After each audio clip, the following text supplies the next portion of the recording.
You don't need to obsess over your niche. You don't need to post every day. And you definitely do not need to copy what so-and-so is doing. In this video, I'm breaking down the 5 must-do things I stopped doing and how that helped me build a 7-figure business. Let's get into the first one. And just to give you context, I made these decisions based on 3 questions I now ask myself before doing anything in my business. Is it truly needed? Do I actually enjoy it? And does it help my goals? If not, it's gone. Let's start with thing number 1 you do not have to do to grow a successful business. You don't need to network. I know that goes against so much popular advice, especially that saying, your network is your net worth. Translation, you need a massive Rolodex if you want a successful business. But here's the thing, I hate networking. As a homebody introvert, I'm not wired for it. I haven't been to a networking event in over 5 years because if there's a crowded room full of people, I'd rather be alone in mine with a cup of tea and a good book. So instead of forcing myself to become a master schmoozer, I leaned into what does come naturally to me. Creating real value through quality content. And let me tell you, it was such a relief. I didn't have to fake extroversion or pretend I was more connected than I was. I just focused on putting out great work through my emails, social media, offers, and I let that speak for itself. That consistent body of work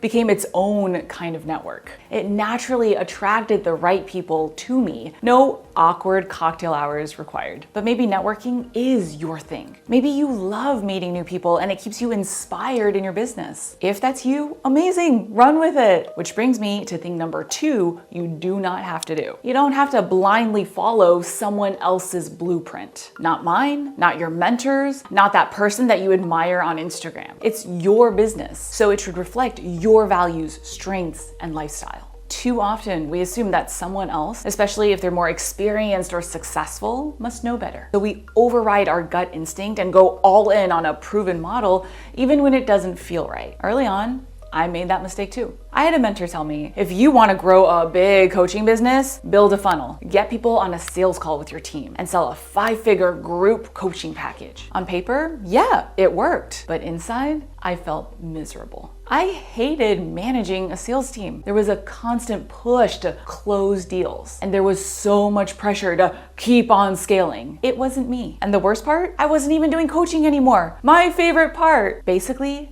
I built a machine that ran completely opposite to why I wanted to start my own business in the first place. That experience taught me a really important lesson. Just because a strategy works for someone else doesn't mean it's right for you. Instead of forcing yourself to fit into someone else's formula, what if you trusted yourself? Sure, work with coaches, hire the experts, learn the skills, but ultimately, let you be the one who decides what the best plan is. You'll find that when your business is built around what's true for you, it not only feels better, it actually works better too. High five to that. But that doesn't mean that people won't be putting pressure on you to do things their way. Just yesterday, someone pitched me out of the blue. Hey, we noticed that your video editing isn't that fancy. We can help you level up. That word, fancy, is a lot sneakier than it sounds. Because for a lot of coaches, that's where the overwhelm starts. That word convinces you that you need to spend thousands on branding, custom website, or high-end video production before you're allowed to show up. And you are going to feel that pressure from marketers, from social media, maybe even from well-meaning friends to do things that way. But here's the truth, and this is the 3rd thing you do not have to do. Make things fancy. Fancy doesn't pay the bills, substance does. So instead of spending on how things look, what if you invested in what actually moves your business forward? Things like clear messaging, a repeatable offer, and systems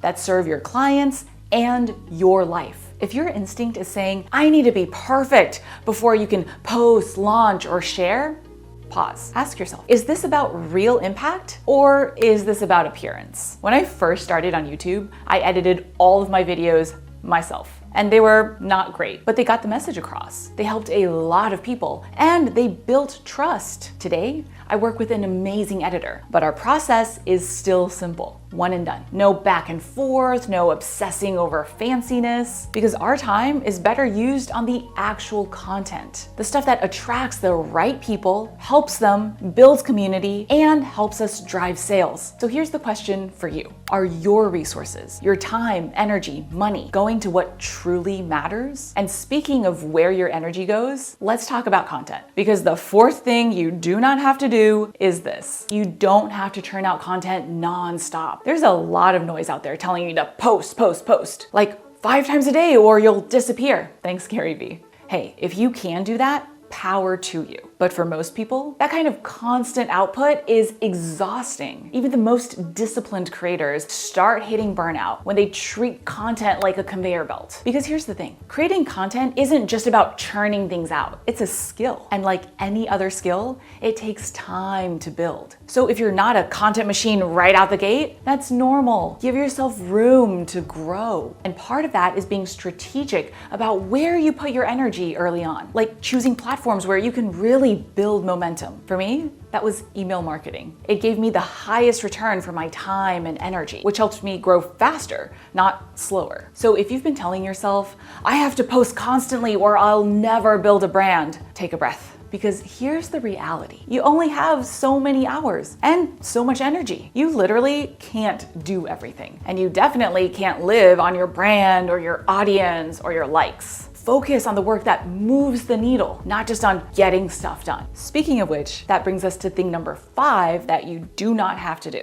There's always some hot new tactic, a tool that you have to use, a platform that's guaranteed to blow up, or a strategy that's killing it right now. But you don't have to follow the proven strategy if it's not the right one for you. Because here's the truth, almost every strategy is proven for someone. So that's not the issue. The real issue is what works for you, for right now, based on your skills, preferences, and business stage. Back when Facebook ads were the hot thing to do, I had a hunch that I couldn't rely on them forever. I'd actually come from an ads background, and I could already see where things were going. Rising costs, saturation, and people getting more jaded. It took a few years for most people to notice. But by then, I'd already invested that time focusing on SEO. So while a lot of my competitors had to scramble, I was bringing in better leads, more consistency, and the best part, zero ad spend. Don't chase the trend or follow a strategy just because it's what everyone's doing. Your job is to figure out what aligns with your business, your strengths, your future, and then make that work on your terms. But if you're feeling overwhelmed by all the different strategies out there, you don't have to do everything. You just have to do the right thing for you.